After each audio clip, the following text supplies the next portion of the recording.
ấy. This monument marks the ditch where the largest number of people were executed. Scores of villagers rounded up in sweeps through My Lai were herded here to be shot by Lieutenant Calley and others acting on his orders. Đồng bộ là đùa như vịt, đùa xuống mương cây nó nhồ đầu. Cái thì cháy chơi, mẹ ơi, cho tôi lên về tội quá đi, đừng có bán tôi không có gì mà bán tôi tội quá, người dân vô tội quá đi. Thì bán rồi một lớp rồi cái cháy im. Thì coi như là em nhỏ về là nó bò theo mương cây, nó thấy đứt ruột luôn. Bò theo mương cây mà tôi là sắp chết, nó chặn ngạt quá, tôi không có làm sao ấy. Mà có làm sao cũng không biết, là bị thương nên không biết có làm sao. Thì mới bò về biết tới nhà thì là thay lão đoàn kế đó nó thì cái thì đọc cùng là có huyết danh, người thì có cái con thanh nữ thì là rạc cửa mình như vậy thì không biết là cái lý do làm sao.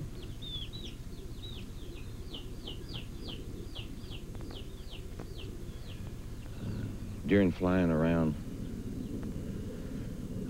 we came across a ditch. It had bodies in it, a lot of them. Women, kids, old men. I remember thought going through my mind, how did these people get in the ditch? And I finally thought about the Nazis, I guess, and marching everybody down into the ditch and blowing them away. Here we are supposed to be the good guys in the white hats. It upset me. As we were flying over it one time, we noticed, some movement in it. And Andrada, who was my crew chief, spotted a child moving around amongst, the bodies that were in there. So we landed the aircraft next to the ditch,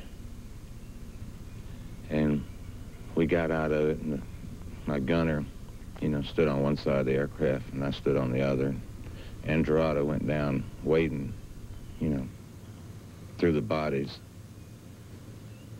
and brought back up, a little child about 3 years old.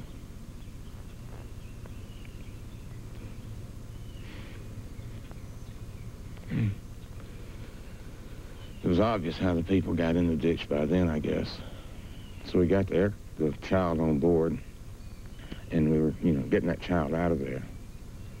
There was more we probably could have saved, but we, couldn't carry it. So we flew the child to Quang Nai Hospital, I believe it was, and dropped it off with a nun there. It was a very sober flight going over there, very quiet, trying to figure it out. I was looking at the kid, which I thought was a boy about 4 years old, 3 years old. I had a son at home, same age. And you're thinking it could be your kid. It's a quiet flight. Later found out in some investigations and hearings that it was actually a girl. You really couldn't tell. We checked arms and legs, There's no bullet wounds.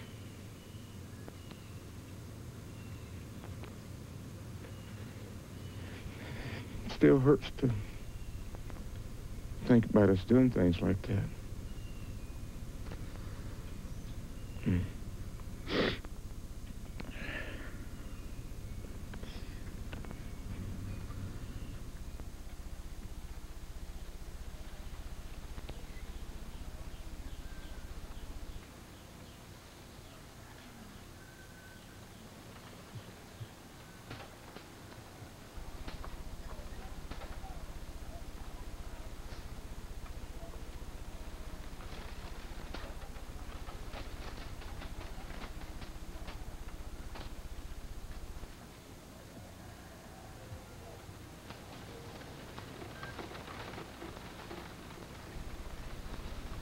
Thì tôi chợt nghe tiếng chị tôi có la.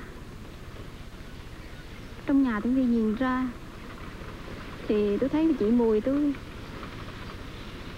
Lúc đó là 14 tuổi. Trên người vậy một thằng Mỹ nó đang đà chị, trên người chị không còn mặc cái quần áo mà nữa.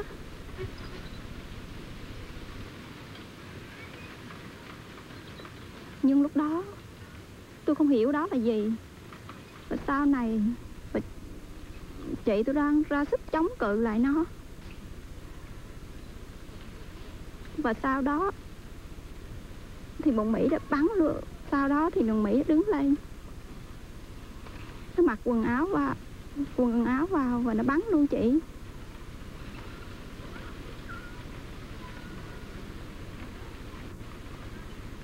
Không bao giờ Mỹ ơi là Mỹ.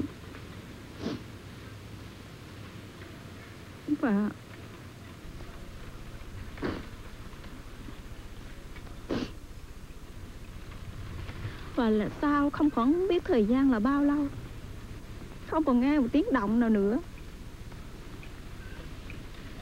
Đi từ dưới hầm nhà tôi mới chui lên thì nhà đã cháy rụi. Và ngay trên hè nhà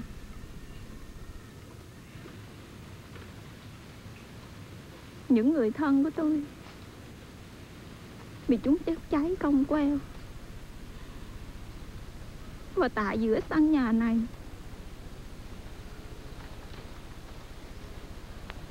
mẹ tôi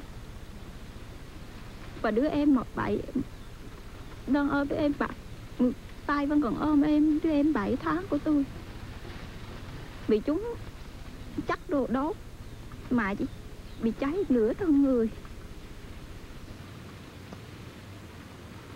Lúc đó tôi không còn biết gì nữa, chỉ biết đứng bên mẹ mà khóc.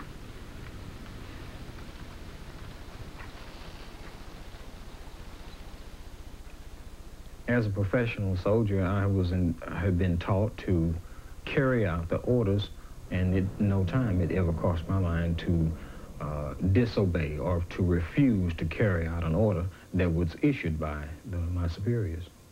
So if one of your men had refused to shoot, what would have happened to him? What would you have said to him? If one of my men had refused to shoot, I shudder to think what have been the repercussions, because it's hard to say now what I would have done, looking back. At the time that it actually, when it happened, he would have been in serious trouble. What kind of trouble? He could have faced court-martial. He could have been shot on the spot for refusing an order in face of the enemy, in face of hostile fire. Someone refuses to carry out an order, he's in trouble. But there was no hostile fire.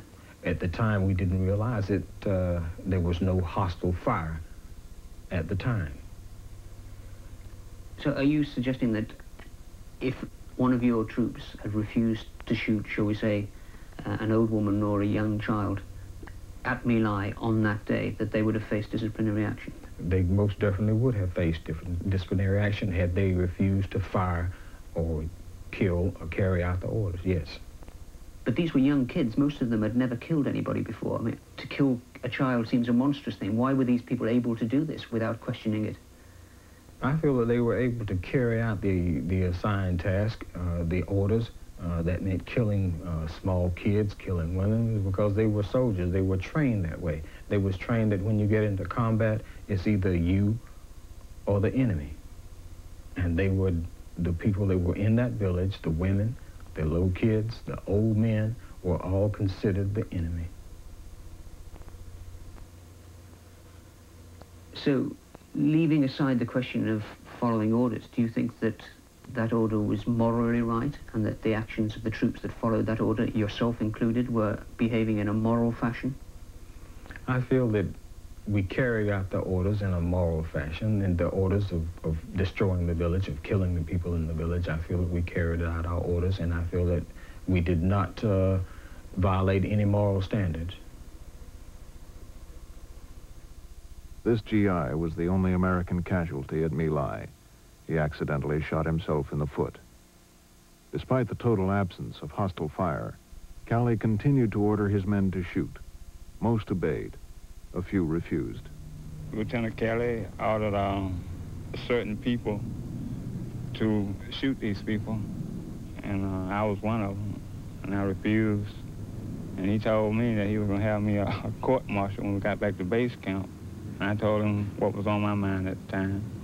Ordering me to shoot down innocent people, that's not an order. That's craziness to me, you know? And so I don't feel like I have to obey that. Most and of the if you others... want to court-martial me, you do that. If you can get away with it. I feel like it was horrible, you know, just a terrible thing to be going on, and American boys doing this, you know? And I feel like I'm a red-blooded American boy, just like any of the rest of the guys that was there, you know? And to see that, I'm talking about black or white, you know, black and white guys doing this, you know, it didn't make any difference. I'm saying it just seemed like a horrible thing. I'm talking, we all came from the same place, to me, you know. We all came from the same place, and I know they all had to have the same values that I had somewhere along the line. If they didn't get it in school, they had to get it in religion, church, or someplace, you know. If you didn't go to school, you know, you could pick it up from a stranger, you know. It's just simple, you know. But then to go and do something like this, it's immoral to me, you know. That's just the way I feel about it. By 11:30, when Charlie Company broke for lunch, they had killed about 400 people. In the United States, newspapers reported the operation as a significant American victory, with many Viet Cong killed. For more than a year, what really happened at My Lai would remain hidden from the outside world. Gentlemen, it was late in April 1968 that I first heard of Pinkville and what allegedly happened there. I received that first report with some skepticism, but in the following months I was to hear similar stories from such a wide variety of people that it became impossible for me to disbelieve that something rather dark and bloody did indeed occur sometime in March 1968 in a village called Pinkville in the Republic of Vietnam. After this letter was sent to several members of Congress, the Army finally began to confront the truth about My Lai. Its author was an ex-GI who had heard about the massacre while serving in Vietnam. When I sat down with a friend who had been there 3 weeks after the massacre, and we were telling each other war stories, and we hadn't seen each other in 3 months, and I said, "What have you been doing?" He said, "What have you been doing?" He said, "Oh man, did you hear what we did at Pinkville?" I said, "No, what'd you do at Pinkville?" He said, "We went in there and we killed everybody." I said, "Killed everybody? What do you mean?" He said, "We just shot them, lined them up and shot them down. 300, 400, 500 people, I don't know how many." And my immediate reaction was, you know, these no good sons of bitches. Look what they've gotten me into, look what they've gotten us all into. They left me now with a choice to turn in my friends or to be a part of this horrible crime. And I'm not going to be a part of this horrible crime. The only way to not be a part of the horrible crime is to discover the truth and to pursue it. And let the chips fall wherever they land. And that's what I set out to do. When you murder a village of 500 people, or you know that a village of 500 people has been murdered in one afternoon, in one morning, it's pretty tough to evade the reality of that and the implications of that. One of my friends, when he told me about it, said, "You know, it was this Nazi kind of thing." And that's exactly right. It was this Nazi kind of thing. And we didn't go there to be Nazis. At least none of the people I knew went there to be Nazis. I didn't go there to be a Nazi. News of the massacre finally broke in November 1969. In the United States, initial incredulity quickly turned to shame and national anguish. As the inquiries and trials began, the men of Charlie Company emerged to public view. Sergeant David Mitchell accused of shooting people at the ditch site in My Lai. I'm not guilty. Charlie Company's commanding officer, Captain Ernest Medina. I can further say that I did not see any slaughter at My Lai 4 that day, and none was reported to me. And I'll further state that I did not order any massacre at My Lai 4. Lieutenant William Calley, originally charged with 109 murders. Calley came to embody the issues at the heart of the case. His defense that he was just following orders evoked disturbing comparisons with the Nazi defense at Nuremberg. Meanwhile, Army investigators had returned to My Lai as a part of a massive inquiry that left the facts of the massacre beyond dispute. The original list of charges drawn up by the Army's Criminal Investigations Department left no doubt about the nature of Charlie Company's operation in My Lai. Based on the original documents that we received as a result of our investigations, it was a massacre. It was a violation of all the rules of land warfare that I've ever known in my life, because it was just cold-blooded killing of people who appeared to be defenseless civilians. But America was still deeply divided by the war itself, and the men of Charlie Company soon found public opinion swinging to their defense. All I can say is thank you all very much, each and every one of you that has supported me, and also those that are supporting the men still over in Vietnam and the United States Army. Thank you very much. There was a change in the public attitude. Now they say, wait a minute, you shouldn't be prosecuting soldiers for just carrying out their duties. All of a sudden, the public sentiment had swung the other direction. And when Calley's sentence was announced, his conviction and sentence was announced, there was an outcry. In the end, the Army decided not to prosecute most of the 46 soldiers seriously investigated for crimes at My Lai. William Calley was the only man ever convicted. Today, Calley runs a jewelry store in Columbus, Georgia. He does not give interviews about My Lai. At his court-martial, these were his last words of explanation to his judges. If I have committed a crime, the only crime that I have committed is in judgment of my values. Apparently, I valued my troops' lives more than I did that of the enemy. When my troops were getting massacred and mauled by an enemy I couldn't see, I couldn't feel, and I couldn't touch, that nobody in the military system ever described as anything other than communism. They didn't give it a race, they didn't give it a sex, they didn't give it an age. They never let me believe it was just a philosophy in a man's mind. And that was my enemy out there. And when it became between me and that enemy, I had to value the lives of my troops.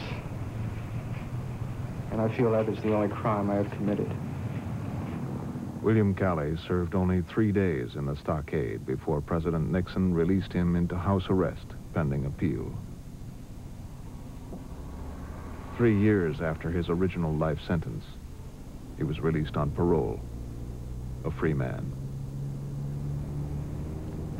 Nhớ biết suy nghĩ cho nên dò đây. Nhớ biết suy nghĩ ngủ không được. Nhà có một mình vất vả đó rồi, không biết nhà ở đó có đồ suy nghĩ miết, buồn rầu miết, nên dò đây chứ. Cam thù lắm chứ không tha thứ đâu, không tha thứ. Phải cháy cho thâu chứ sống là cam thù lắm. Tôi trẻ con mới lớn dày mà nó giết thịt trân, còn đương bố giờ nó cũng giết thịt trân mà làm sao mà không cam thù. Cam thù lắm. Bà mẹ dò đó, 30 tuổi, 80 tuổi mà cũng ra chỗ đó nằm giờ cháy. Cam thù. When we went in there with a purpose. And deep down we felt what we were doing was right. But after it was over, everyone knew it was wrong. And the damage was already done, it was too late. Tôi thưa các cô, nếu mà có người dân vô tội thì đừng có bán người dân vô tội. Còn có người nào mà kẻ thù với nó thì nó giết người dân không quan. Chứ cái này đương bưng chén cơm ăn mà cũng phải đành mà cháy, đương ngậm ở củ trong miệng cũng đành cháy. Người như vậy mà hiếp dâm rồi rạc rửa mình như vậy là nó cam thù biết là bốn kế. Người dân vô tội không có cái gì hết. Với nó người dân đối xử với người Mỹ mà hình dũng vậy, nó không bán phá, giết sạch, đốt sạch, cũng ôm bụng mà chịu. Đây, đồng bộ tôi là cam thù, còn sống sót người nào là cam thù những người Mỹ giết người dân vô tội, toàn óc. How can you forgive? You know, I can't forgive myself for the things, even though I know it was something that I did and something that I was told to do. But how can I forgive that? Or forgive? I can't. I live with it every day. It's easy for you to say, well, you go ahead with your life. But how can you go ahead with your life when this is holding you back? I can't put my mind to anything positive because it's always negative.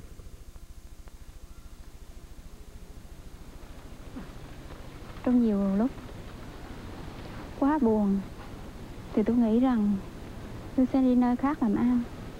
Nhưng mà sau đó thì tôi nghĩ rằng vì nơi nào trên đất nước tôi thì cũng vậy thôi.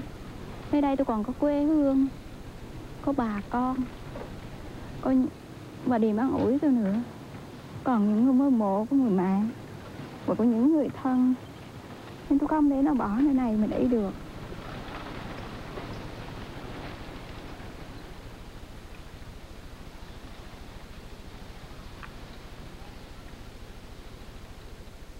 These people were tortured by this. They were kids, 18, 19 years old. Most of them had never been away from home before they went with the service. And they end up in Vietnam, and in a moment, following orders, in a context in which they've been trained and prepared to follow orders, they do what they're told, and they shouldn't have, and they look back a day later and realize that they probably made the biggest mistake of their life. There are only a few people who were in those circumstances who had the presence of mind and the strength of their own character that would see them through that circumstance. Most people didn't. And for most of them, even people that I personally just was stunned to discover that they'd made the wrong choice, they did. And they had to live with it. They have to live with it. And so do I. So do we all. How much of this stuff do you have? I take 1,200 milligrams every 4 hours, 4 times a day, of drugs and medication. I have to take it. I need it. That's the only thing that held me somewhat stable. Not as nervous. I stay nervous, even with the medication. But if I don't take it, I just go off. Just keep me under control. It helps me. Because if I don't, I may do something to someone. Even though I still have a tendency to think that of hurting someone. But the medication helps me, really helps me. But I have to take a lot of it.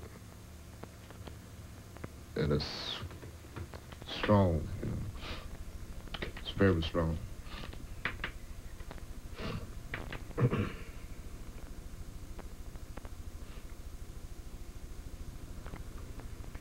My little boy playing in my grandmother's front yard, here in Jackson, at his grandmother's house. And there was some teenagers across the street got into an argument. It was 14 and 15. And one went home and got a gun. And the other one just ran in the direction where my little boy was playing. And he shot him in the head. I was in the house. And I came out and picked him up, but he was already dead. He was dying. So when I looked at him, his face looked like the same face of the child that I had killed. And I said, this is the punishment for me killing the people that I killed. And when the picture that I had, they had his funeral. I got back from the funeral that night. That's the way it cracked. And I left it like that. It just cracked.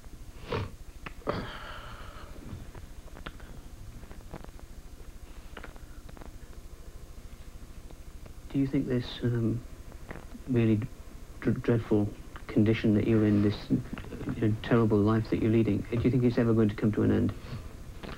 Yeah, when I kill myself. It'll come to an end. Like I said, I tried suicide 3 times. Maybe the good Lord is not ready for me to go, because I could have been dead with all the stuff I'd taken and tried to. But eventually, it's not out of my mind. Like I'm sitting talking to you now, I can't promise that when you come again, I'll be here. Because before you came, I had to get out the hospital from trying suicide for the 3rd time. The good Lord doesn't appear to have treated you very well, to have put you through all this. I still believe in him, but I guess life, you live a life for a reason, for a purpose. Now, what that purpose is to have me still here, I don't know.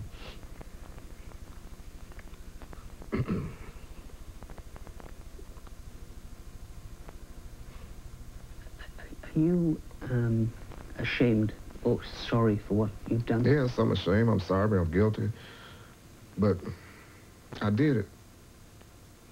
You know, what else can I tell you? It happened. You're looking at someone that did it. It can happen if you go to war. Those are the type of things will happen. It can happen to anyone.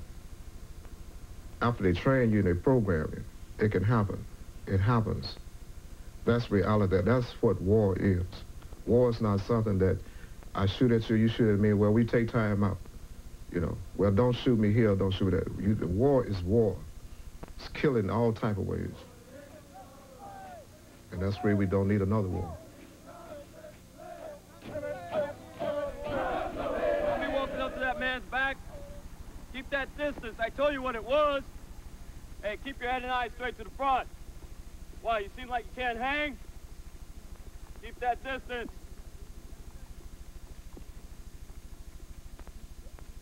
Hold that weapon up.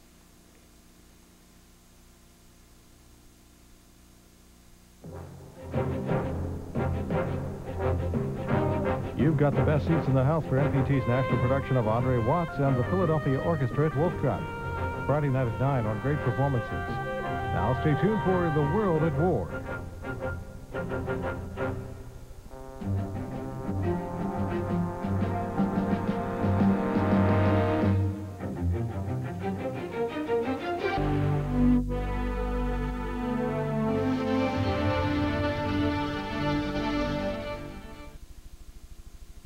A question for you.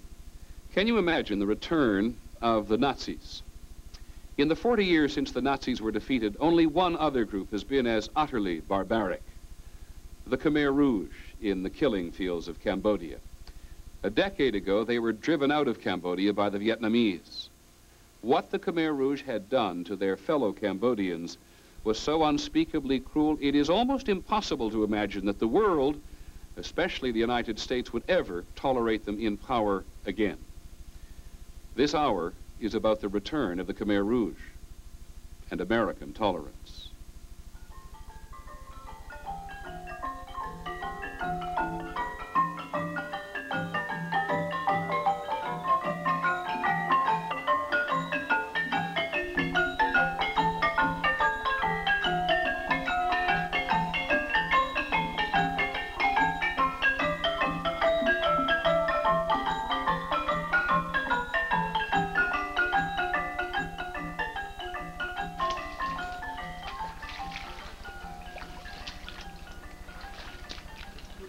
These are the foot soldiers of the Khmer Rouge. The last time the Khmer Rouge ruled in Cambodia, they killed more than 1 million of their fellow citizens, maybe even 2 million.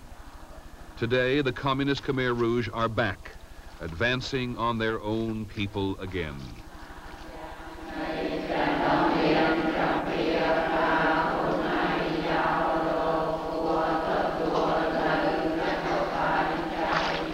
The Khmer Rouge had discredited themselves by bringing Cambodia back almost to the Stone Age and by destroying everything which is the essential of human life. Like the Nazis, the Khmer Rouge kept a meticulous record of their crimes.